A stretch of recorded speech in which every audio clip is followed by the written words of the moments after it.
Pessoal, agora uma palavra sobre a nossa norma de ergonomia NR17, que a gente já conversou um pouco em vídeos anteriores, né? Ela faz uma referência às condições sonoras do espaço de trabalho num sentido qualitativo. Então, aqui nós vamos ter que distinguir duas normas que devem ser observadas. Aquela norma onde explicita situações de exposição a ambientes ruidosos no trabalho, visando a proteção do trabalhador no sentido de proteger a saúde auditiva dele, é a NR15. A NR15 é a nossa grande norma de exposição a energias que estão aí dispersas nos ambientes de trabalho e que podem ter um efeito deletério sobre a nossa saúde, como ruído, como temperaturas extremas, como vibração mecânica, exposição a químicos, aerosóis, etc. É a NR15. A NR17 ela é uma norma mais qualitativa e ela está preocupada em criar condições de conforto nos ambientes laborais. Além de proteger o trabalhador, também garantir uma situação minimamente confortável. Então, com relação à exposição a ruído, ela remete a uma NBR, a uma norma brasileira, uma NBR, são aquelas normas técnicas que não são de observância obrigatória como as NRs. As NRs são de observância obrigatória pelas empresas, elas têm força de lei, mas as NBRs são normas técnicas. Então, no caso, a NBR 10152 é a nossa norma que indica, sugere situações auditivas, situações de exposição ao ruído, que garantam, por exemplo, uma condição de conforto e também uma condição de execução da tarefa sem interferência. Então, primeiro se define o espaço de trabalho, né? Por exemplo, escolas aqui, vocês estão vendo, e daí os níveis aceitáveis em termos de níveis de pressão de som e as curvas, as curvas de conforto, as curvas ponderadas que devem ser observadas. Eu vou mostrar para vocês aqui uma plotagem dessa da NBR 10152. Então, essas curvas critério de ruído são balanceadas, são as NCBs, tá certo? Então, olha como é que varia o formato dessa curva em função da frequência central daquele ruído, né? Aqui entre 16 e 8 kHz, porque ruídos de frequência mais alta que essa não tem tanta significância, não tem tanto significado de exposição. E aqui no eixo vertical, o nível de pressão de som em decibéis. Tá certo? Então, essa combinação gera essas curvas de exposição. Tá bem? Então, olha, depois nós vamos entender o porquê desse fenômeno aqui.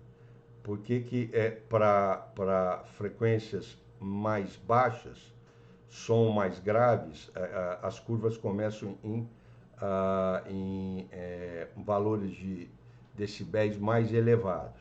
Aqui um exemplo de um estudo feito, de um trabalho que avaliou as condições de conforto acústico em centrais de teleatendimento, os telemarketings, né? E esse gráfico mostra a sobreposição dos valores medidos, tá certo? Que são essas curvas, que são essas plotagens aqui, né? Com as curvas balanceadas. Entre 60 e 40 são as curvas indicadas para você avaliar a adequação do ruído ambiental para esse tipo de trabalho, tá certo? Para esse tipo aqui de trabalho que é central de atendimento. Então, está mostrando que parte desse ruído, olha, está vendo aqui, principalmente nas frequências mais baixas, ele está fora dessa faixa indicada de exposição, que são entre os as curvas de 60 e 40, tá certo? Então, é uma forma de fazer essa avaliação com a NBR 10152. Muito bem, pessoal, agora nós vamos começar um outro tema que eu acho muito interessante, que nós vamos agora entender como nós subjetivamente percebemos os sons. De novo, eu vou usar aquela expressão que eu já usei, quer dizer, a nossa percepção subjetiva do som, ela não guarda relação linear com as grandezas físicas do som. Nós temos uma curva de calibração, o nosso ouvido ele tem uma curva de calibração que é peculiar. Então, vamos entender essa curva de calibração, tá certo? Então, essa área da acústica é chamada de acústica subjetiva ou psicoacústica, tá certo? Então, nós vamos trabalhar, por exemplo, com esse tipo de grandeza. Então, esse quadro aqui, pessoal, ele está cotejando as variáveis físicas que a gente já estudou com as chamadas variáveis subjetivas da percepção do som. Então, variável física, intensidade do som, então vamos lembrar, então nós estamos falando de intensidade do som medido em decibéis, o nível de pressão de som, então se refere à altura da onda sonora, tá certo? A variável subjetiva correspondente é o que nós chamamos de audibilidade, nível de audibilidade, aquela percepção de quão alto, qual é o volume daquele som. Então, elas se relacionam, mas não de uma forma linear. A intensidade em decibéis e a percepção de audibilidade, tá certo? E foi criada uma unidade subjetiva para isso, eu logo vou falar. Depois, variável física, frequência. Então, vamos lembrar que frequência tá ligada com a tonalidade daquele som em termos de grave, médio ou agudo. Quanto maior a frequência, mais agudo aquele som vai soar para a gente, né? E a variável subjetiva correspondente, nós podemos chamar de tonalidade ou altura. Né? Essa percepção justamente de quão grave, médio ou agudo um som é. E finalmente, pessoal, o conteúdo de frequência de um som, o que a gente chama de espectro de frequência, que são a grande maioria dos sons que a gente experimenta, a gente não está sujeito normalmente a tons puros, com som com um componente de frequência, vai gerar, vai ter como espelho a variável subjetiva que a gente chama de timbre, que é aquela cor do som, aquela qualidade do som, aquele exemplo que eu já dei para vocês, como é que a gente identifica um dó de um piano, de um saxofone ou de um violino, é por essa qualidade timbrística daquele som gerado por aquele equipamento ou da voz, tá? Ou qualquer som. Então, pessoal, primeiro, vamos nos atentar aqui para esse quadro, que ele está exibindo, de novo, relacionando frequência central, se for tom puro é a frequência do tom, que foi feito esse experimento, nível de pressão de som em decibéis, então relação entre intensidade e frequência, e está mostrando aqui, pessoal, uma área que é chamada área auditiva, a área onde a audição ocorre na nossa espécie. Tá? Então, toda a combinação entre frequência e nível de pressão de som que cai dentro dessa área aqui sombreada, nós vamos perceber. Tudo que está aqui embaixo, pessoal, aqui embaixo, tá essa curva inferior, ela delimita o limiar auditivo. Quer dizer, toda a combinação que está aqui embaixo na área branca não provoca a percepção de audição. Não tem condição de colocar aquele mecanismo em ação.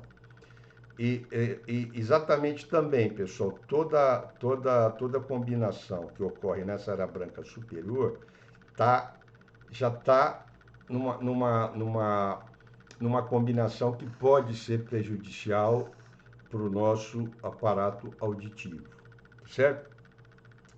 Então vocês estão percebendo que ela tem uma geometria diferente, né? Olha, para sons, para que a gente perceba sons muito graves, até 100 Hz, que é aquele som bem grave, se vocês lembram lá daquele experimento que a gente fez com a varredura em tonalidade de frequência, né? Aqueles sons bem graves. Para que a gente perceba, por exemplo, um som aqui de 50 Hz, bem grave, esse ruído tem que gerar pelo menos 40 decibéis, que é uma energia considerável, porque senão a gente não percebe. Então, o nosso ouvido, já temos aí uma lição, né, pessoal? O nosso ouvido, ele não é bom, ele não responde bem a sons muito graves. Quer dizer, para que a gente perceba um tom muito grave, esse tom tem que vir acompanhado de uma energia acústica muito grande. A coisa não acontece aqui, isso já não acontece quando a gente já entra aqui numa faixa média e de alta frequência, tá certo? Vocês estão vendo aqui, olha, você começa aquela logaritma aqui embaixo, né? Ó. Então, para 1 kHz, ó, vocês lembram que o limiar da audibilidade para um tom puro de 1 kHz é a referência em 0 decibel? Vocês estão vendo aqui, né? Ó. Então, isso aqui representa um pouco a curva de calibração do ouvido humano, tá? Do ouvido, obviamente, saudável, né? Aqui também aqui tem uma sobreposição dentro do espectro de toda a área auditiva humana. Está destacando, por exemplo, essa grande mancha aqui verde, seria a região principal onde acontece a fala. A fala desde aquela voz mais grave, bem profunda, né? Que está começando aqui em 100, alguma coisa como 100 Hz, até a região mais aguda aqui, algo como 7, 8 mil Hz, 7 kHz. Então a fala está compactamente adequada a essa região aqui, tanto em termos de frequência quanto em termos de intensidade, tá certo? Em nível de pressão de som em decibéis. A área de cobertura da música ela é mais ampla, vocês estão vendo aqui, e finalmente a área auditiva toda, que é dada por essa mancha aqui azul escura, tá? Bom, primeiro conceito então de acústica subjetiva que a gente vai estudar é o chamado nível de audibilidade, tá certo? Então, como a gente já entendeu que a curva de calibração do ouvido humano, ela tem uma peculiaridade, quer dizer, ela não acompanha linearmente as grandezas físicas. Os engenheiros acústicos, eles bolaram um método para que a gente consiga comparar essa percepção de volume de som, que nós estamos chamando de nível de audibilidade, o quão alto o som é, produziram uma escala para medir isso, tá? Então, como é que foi feito isso, pessoal? Uma forma experimental, de novo, usando um número estatisticamente significativo de pessoas, onde as pessoas, como está expresso aqui no texto, pessoal, elas comparavam a percepção subjetiva de volume de um determinado tom com um tom padrão. E esse tom padrão era, de novo, um tom puro de 1 kHz, tá certo? Então, por exemplo, expunham a pessoa a um tom, geravam o tom padrão na sequência de 1 kHz, começando com 0 decibéis e aumentando o nível de pressão de som do tom puro, e perguntavam e pediam para a pessoa identificar um momento que aqueles dois tons, o tom de referência de 1 kHz e aquele tom que está sendo avaliado, o nível de audibilidade, quando a percepção era igual, ou seja, quando aquele tom soava tão alto quanto o tom puro de 1 kHz.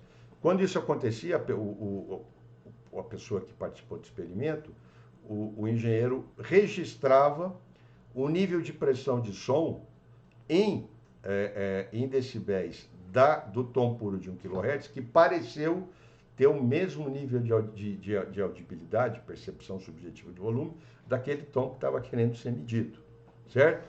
Então, um experimento bastante trabalhoso, né? Então, eles criaram, com isso, pessoal, criaram uma unidade de nível de audibilidade que é chamada de fones, o número de fones. Então, por exemplo, o que significa dizer que, por exemplo, eu estou emitindo agora, conversando com vocês, uma fala que pode ser representada por 40 fones de nível de audibilidade. Bom, significa se eu gerar agora para vocês um tom puro de 1 kHz a 40 decibéis, ele vai parecer tão alto como eu estou falando agora para vocês. Então, olha aqui, pessoal, o nível de audibilidade de qualquer som é definido como o nível de pressão de som de um som padrão. Qual que é o som padrão? Tom puro de 1 kHz. Que pareça um número significativo de pessoas ser tão audível, ou seja, tão alto em termos de volume, como o som desconhecido. Essa escala em fones, tá certo? O exemplo que eu acabei de dar para vocês. Muito bem. Então, a partir desse experimento, que é um experimento que hoje é uma norma ISO, é um experimento já largamente aceito pela comunidade científica, essas curvas isossônicas ou curvas de audibilidade hoje são norma ISO já há bastante tempo, já sofreram algumas modificações, mas permanecem basicamente como elas foram concebidas. Elas estão mostrando, então, pessoal, as combinações entre nível de pressão de som em decibéis e frequência central, aquelas combinações que provocam a sensação de mesma audibilidade. Por isso que são chamados de ISO igual, né? Isoaudibilidade. Então, olha, qualquer combinação entre nível de pressão de som em decibéis e frequência de tom, que está, por exemplo, nessa curva aqui de 100 fones, vai parecer para nós igualmente alta no sentido de volume. Vocês entenderam a ideia dessas curvas? Então, é um registro de como nosso ouvido está calibrado, basicamente isso, né? Então, por exemplo, vamos fazer um exemplo aqui, olha, vamos pegar um exemplo. Um tom bem grave, por exemplo, de 100 Hz, por exemplo, gerado aqui a 70 mais ou menos, a 70, está aqui, ó, 70 decibéis, ele vai parecer tão alto para a gente, por exemplo, quanto um tom de 3 kHz gerado alguma coisa com 60 decibéis, tá? Então, todas essas combinações em cada uma dessas curvas vai ser representada pelo número de fones. Então, todas as combinações nessa curva aqui, de 70, geram 70 fones de nível de audibilidade.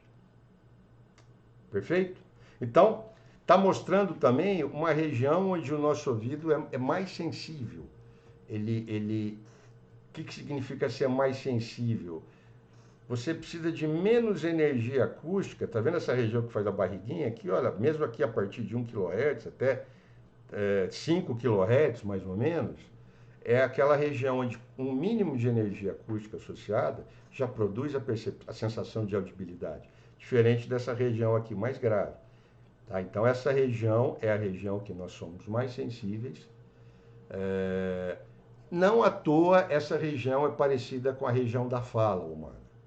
Então, claramente, essa calibração, essa adaptativa do nosso mecanismo auditivo, ela foi moldada pela evolução da nossa espécie justamente para privilegiar a comunicação entre as pessoas.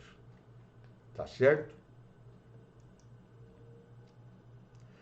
Bom, ainda aqui, pessoal, ainda que a gente já tem uma ferramenta agora para comparar a percepção subjetiva de volume, de audibilidade, né? Ainda falta algo. Nós precisamos criar uma outra escala onde a gente possa fazer comparações absolutas. Isso aqui é uma comparação relativa, porque cada curva simplesmente está mostrando que aquela combinação de nível de pressão e frequência daquele som ela só é igual àquele tom puro de 1 kHz, que é o tom padrão que foi emitido.